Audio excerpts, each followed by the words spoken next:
Okay, so what I've got here is just some regular brake parts cleaner, so I can clean the sprocket and the chain. Make sure you get the one that's non-chlorinated. Otherwise, if you have O-rings, I don't. This is the stock chain. I don't have any O-rings on it. But if you have O-rings, it's not good for the O-rings if you have the chlorinated one. So just make sure. I got this at Advanced Auto. Just make sure you go and you get the non-chlorinated brake cleaner. It doesn't matter what brand it is. I got the off-brand. And as far as chain lube, I just got this liquid wrench chain lube. I'm not sure if it flings off, but what I'm going to do is, because it's March in New York here, I'm going to be letting this dry before I actually ride it. I don't plan on riding it anytime soon. I'm just doing some prep work because, as you can see, chain and sprocket very dirty. So, alright, I'll be right back. I'm going to put this piece of paper behind the chain so I don't get the tire or I think that's the cat there, all dirty. So, alright.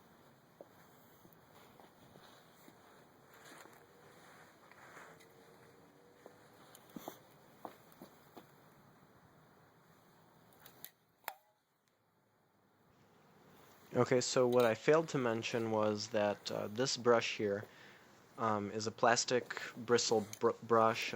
Don't get a metal one. That'll destroy your chain. You'll scratch it all up, and your sprocket too. This is a plastic bristle brush. I got it at the dollar store for $1, and it did the job very well. I understand that there's people out there that say you got a $8,000 bike, or if it's a few years old, a $6,000, $5,000. You got an expensive bike, and you're worried about cheap parts for the bike, or how to maintain your bike as cheap as you can. Well, listen, why spend $10 when you can spend $1 and get the same outcome out of cleaning your chain? Like, it doesn't make any sense. Like, sure, grunge brush might help you clean your chain a little bit faster and get 3 sides done at once, but if you're going to take the time to clean your chain, why not just spend $1 to do it?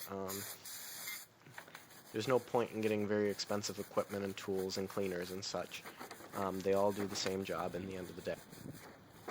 Okay, so as you can see, what I'm doing here, I'm spraying a little bit of this chain and the sprocket with the brake cleaner and scrubbing it with the plastic bristle brush that I have. I haven't bothered to take the chain guard off or the rear set because they're not really in my way from how I'm doing it. So go ahead and go all the way around the chain. You might, if it's really dirty, you might want to use a little bit more brake cleaner. I actually went through the whole bottle and I had to go and get another one.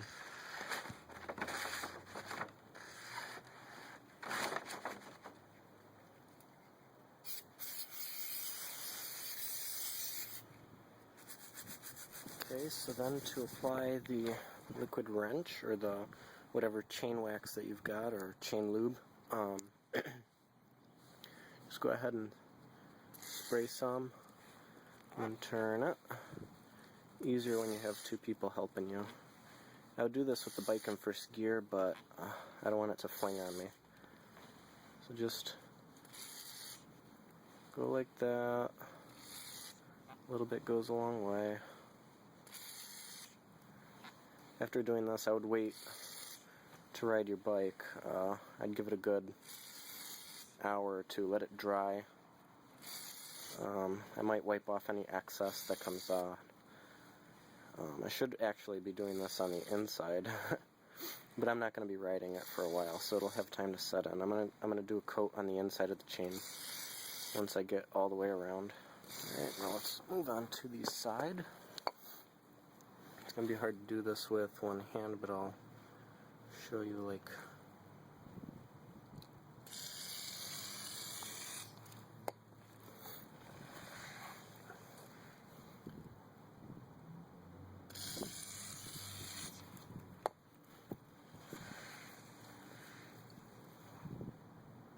And just go through and do the whole chain just like that.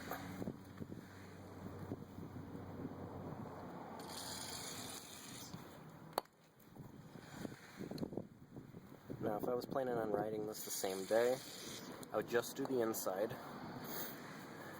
That way, when you ride, the lube with centripetal force will move to the outside of the chain and it'll be all lubed up all at once.